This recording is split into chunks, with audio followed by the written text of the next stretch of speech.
So when I put this uniform on, I will never forget the first day I received it. I love my job, I wear it with pride. But when I put it on, it's time to be a leader and save lives. My whole life changes. I need to make life-saving decisions, which matters every day. And I need to be a leader and a boss and be able to be there for the people that work under me, all of my coworkers.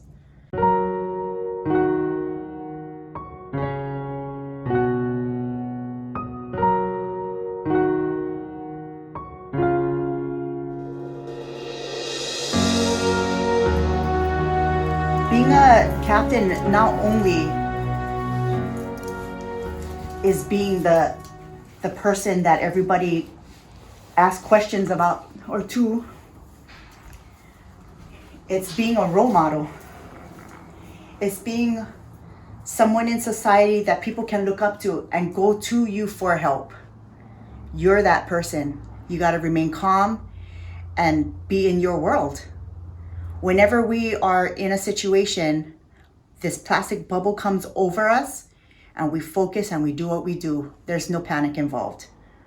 Or there is no room for panic. We just do what we gotta do to make people feel safe, because that's our job. Our mission is public safety. My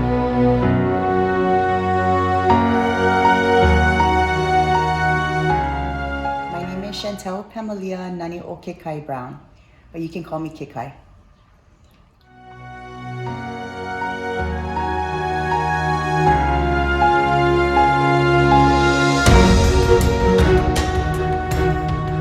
I was born premature at 2.5 pounds on the Big Island. I almost didn't make it. And what's worse is that we had no electricity or water. I'm from Keakaha, and we had to just live on this remote piece of land with a makeshift house with windows that are open with wood, stays open with the wood stick. And it shaped me to make me appreciate life, because I never took anything for granted after that. After having to live off propane, small propane stoves and lanterns and just playing with mud, it was fun for me because I was just a kid, but it was a very hard life. And I appreciate everything I get now. Just water coming from a pipe was the first time me and my brother saw a shower, and it's just those little things I grew very appreciative of.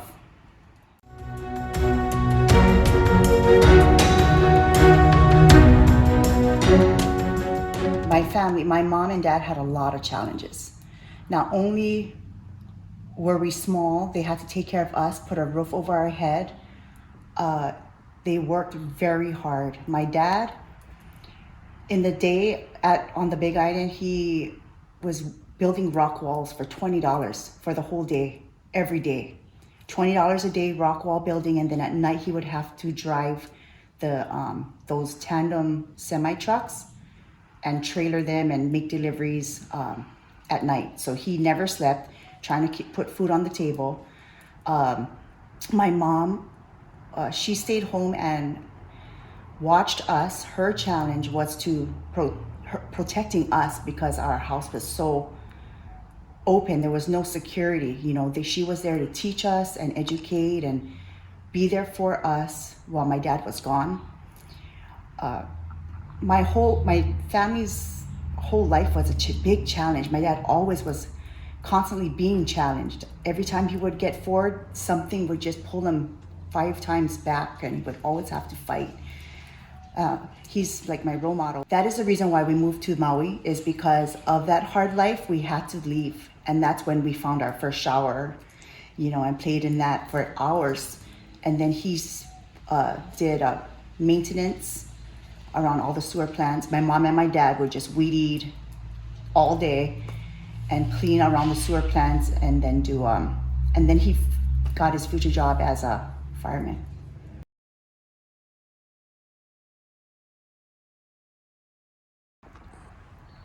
Work hard, work and focus. They're very determined people and strong.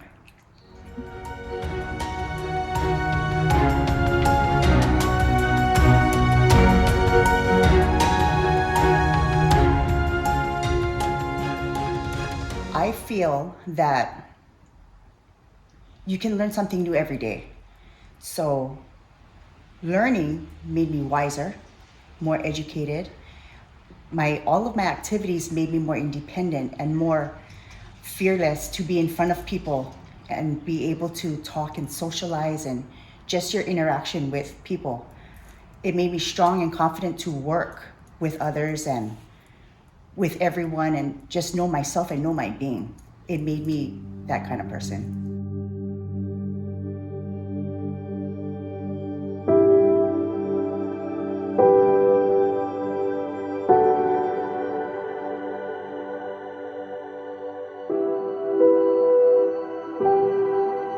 How did the transition from the Big Island to Maui impact my family and its circumstances? It definitely helped a lot. Big Island is much slower, and it didn't provide as much as Maui does. After all, Maui no Ko'oi, it's not too fast and it's not too slow. What it did, it also provided so many opportunities for us. My dad got his job as a fireman. My mom got to work. I got involved in all of my activities, so it improved and it gave us more life and opportunities. So it was great transition.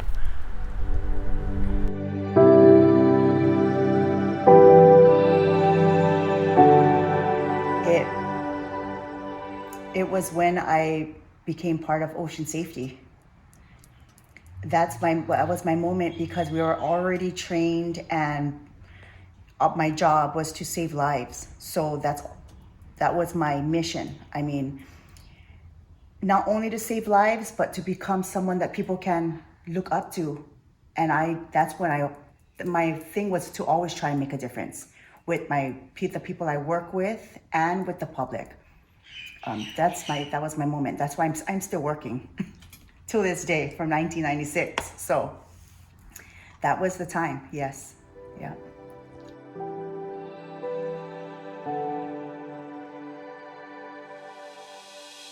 What motivated me to become part of ocean safety and to become the first captain in the state? Well, during my junior and senior year, I was already part of the junior lifeguard program, which is provided for Kekai. And I loved it because I love the beach. I like being in the ocean. And during my younger years, my mom used to take us to Kamoli 1 when we were kids, because she used to play beach volleyball. Every day of the summer, we would go to the beach from the morning till sunset. And then she would buy us neon clothes during the school year because we were so nicely tanned and dark, which I loved.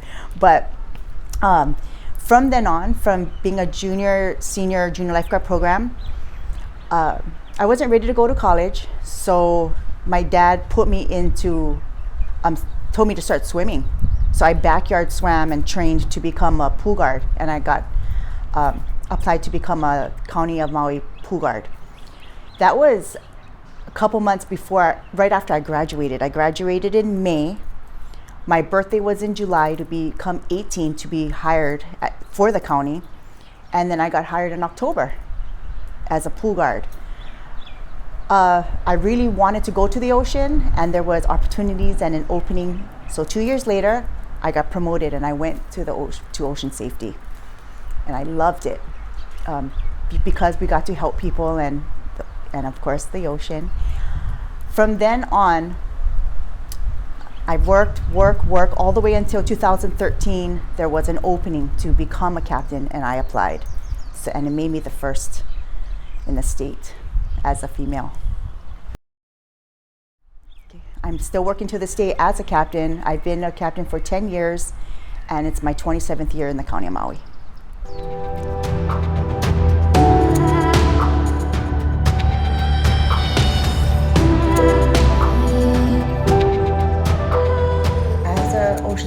Sarah, there's a few incidents that are very memorable to me. The CPR, there was a CPR situation. We just got issued our AEDs, automated external defibrillators, at the towers on the beach. And I heard, first thing in the morning was 8 o'clock, and I heard a slap on the wet sand, like a pap. And I looked up, and there's this guy just laying there. He was only ankle deep. They were just sipping coffee. It was breakfast time, and he fell back, and he was no pulse, no breathing. So we went there, ran, got the AED, and started CPR. My CPR counts were so loud that you could hear me from the parking lot, and I was on the beach of Kamoli 3. And we put the AED on him. We were the first to use those AEDs, and we was doing CPR, and he came back. We brought him back. So that was definitely a memorable moment.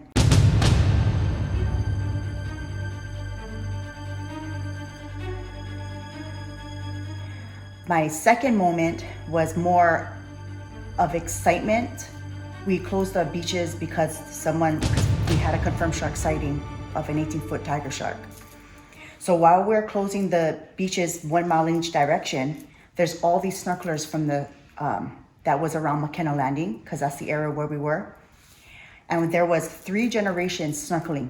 There was a grandfather, father, and son. So grandfather, the father, and son, 3 generations. They were all snorkeling. So I'm approaching them with my jet ski to go and get them out of the water, put them on my ski, and get them to shore. And right when I'm approaching them, from me to you, a dorsal fin pops up as big as my elbow, fingers to my elbow, and bumps the grandfather. So I swing my jet ski around, and I was by myself, so my lanyard was stretching because there's a jet ski and there's a rescue sled. And I'm telling the grandfather, "Get on my sled, please get on my sled, sir." And I'm trying to be nice, but he's not listening. He's in shock because he just felt a bump. And I just was like, "Get on my sled now." And I'm swearing and everything because I still gotta go get the father and the son. So I'm bringing him up. All I can think about is that shark circling around because they bump first to test and then they come back to bite. And his legs was hanging off of my sled.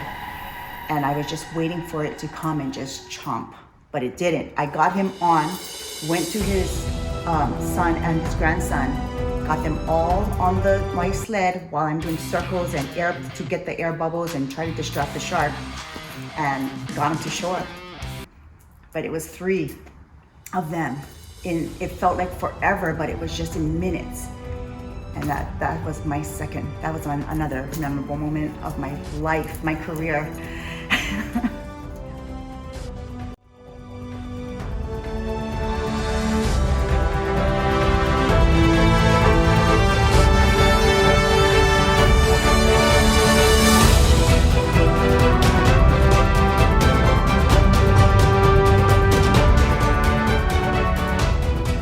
Obstacles in my life, how I navigated through them.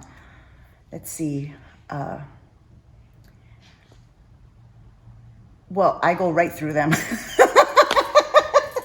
I just keep on going forward. If I can't figure it out, or if I can't get what I want, I will just keep on moving forward. Anytime I would get shut down for something or I would get rejected, it makes me stronger. So I find another way to get what I want, and I just move forward.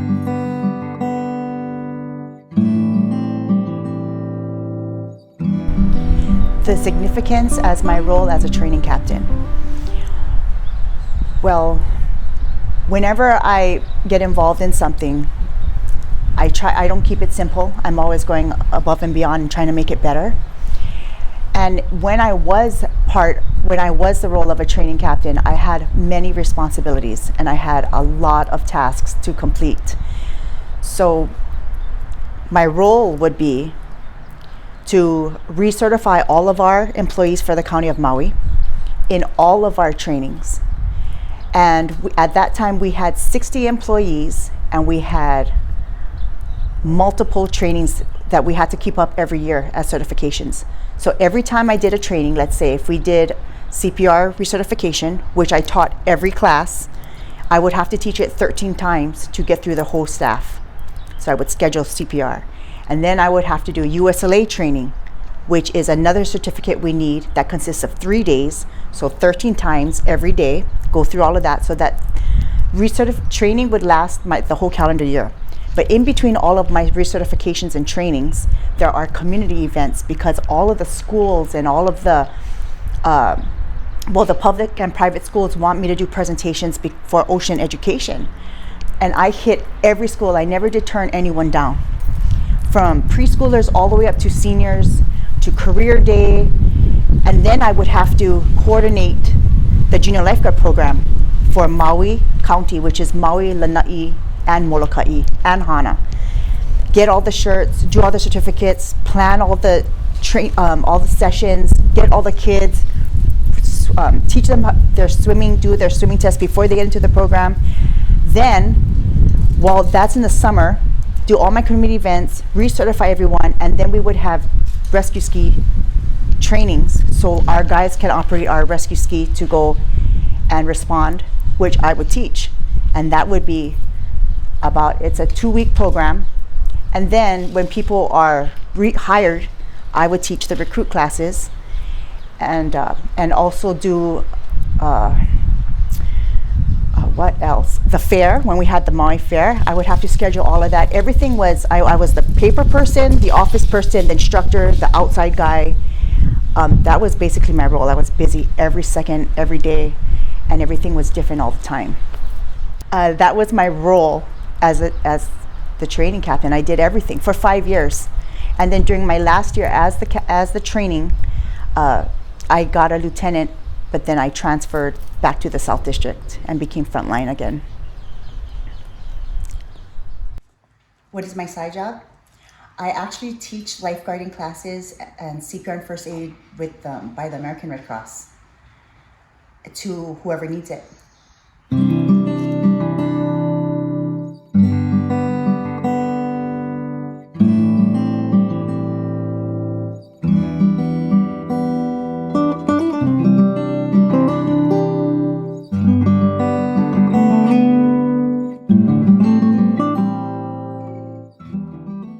How do I balance my role and my responsibilities as a wife and a mother and my job?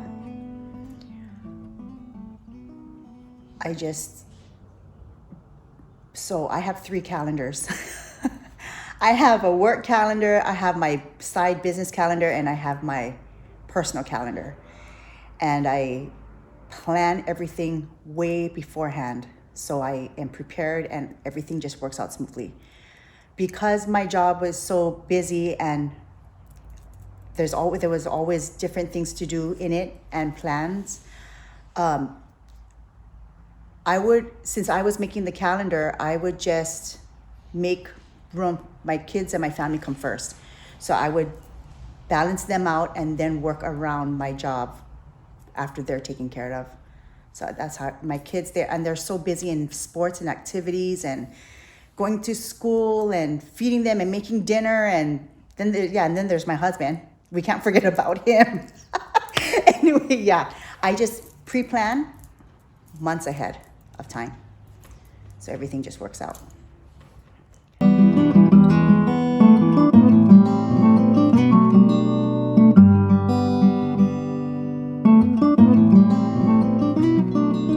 What legacy that I would like to leave to the world? I want the world to know that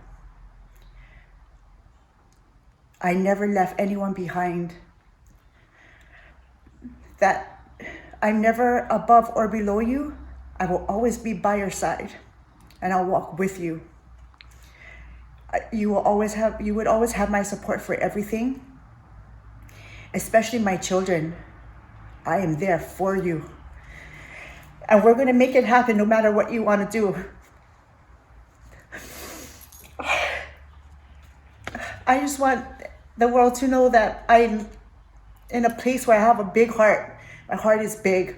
And sometimes people take advantage of that, and I don't care, because I know me and I know what I do. And it's just 100% real. That's it. That's what I want to leave behind. That's all. How has my spirituality influenced my choices in life? Well, the first thing when I think of spirituality is my aumakua, and it's my spiritual guardians. I have several. We are the hammerhead shark and the black moth. And every time we hardly even have black moths here on Maui and up country. And for some reason, there are times when I walk into my house and there's a big black moth in the corner of my house. And and that is my grandmother. That's my mom's mom. She's pure Hawaiian, and her aumakua was a moth. So every time I see her, we talk story. And it guides me through life because I know their value. And that's where I get all my family respect, is because it comes all from your roots. That's how I was raised. So when I see these aumakuas, it reminds me of where I'm from. And that's how I get guided through life. It's by them.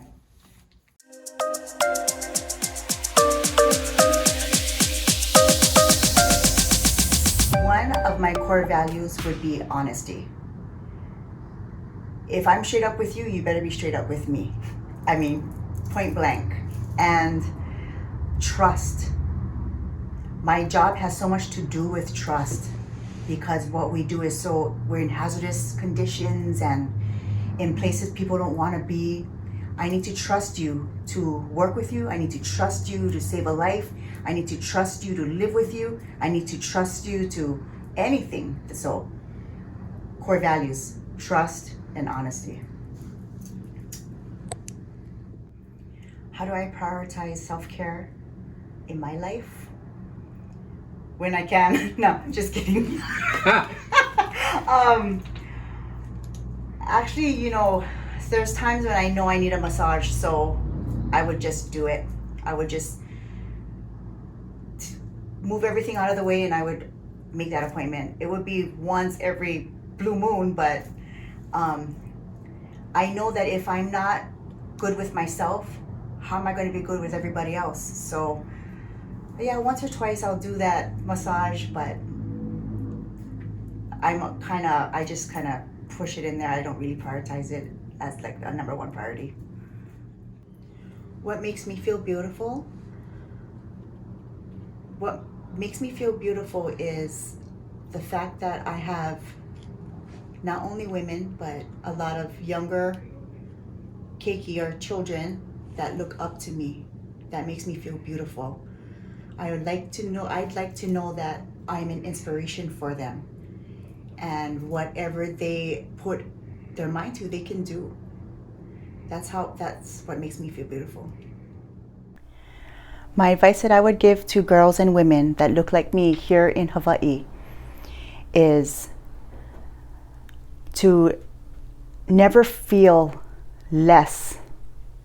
There's a lot of us in Hawaii who feel that they don't have the education or the opportunities like others do, and that's so wrong. You just need to put your head on straight, focus, and aim for your goal. There's no reason to feel that you can't do it, because you always can. There already are girls who come up to me and they ask me how they can become lifeguards. They always wanted to become one, and I'm all, what are you waiting for? Apply. I know you can do it. You know you can do it. So I just say, put your head on straight and focus and push forward. Imua.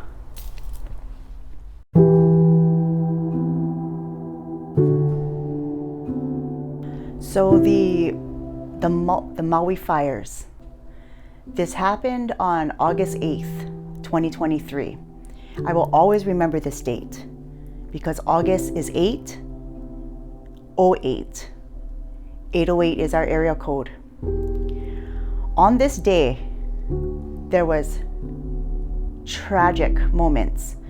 Not only for Lahaina. Lahaina is the largest area of Maui that has been impacted, but there were multiple fires upcountry, Kihei, and not enough resources.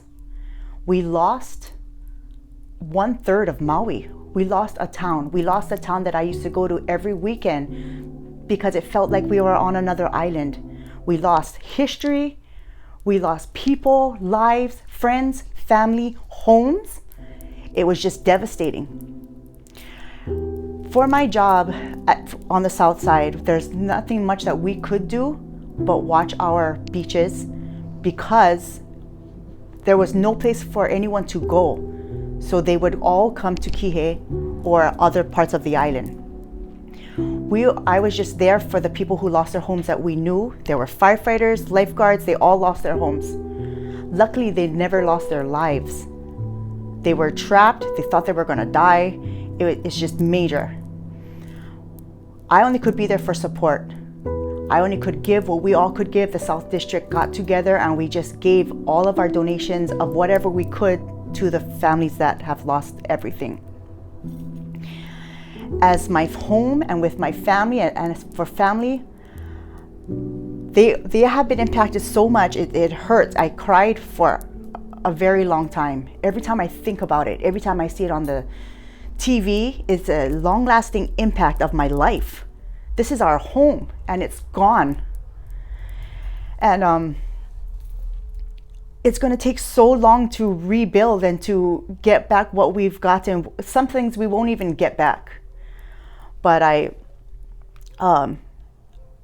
it impacted all of us. But I had families who lost acres of their farms, their businesses, and they're all struggling to get back what they had. And I just want to say that we are strong and we will come back. But all of my love, prayers, and strength go to those families who got to go through this difficult time. And I'm so sorry. And I love you.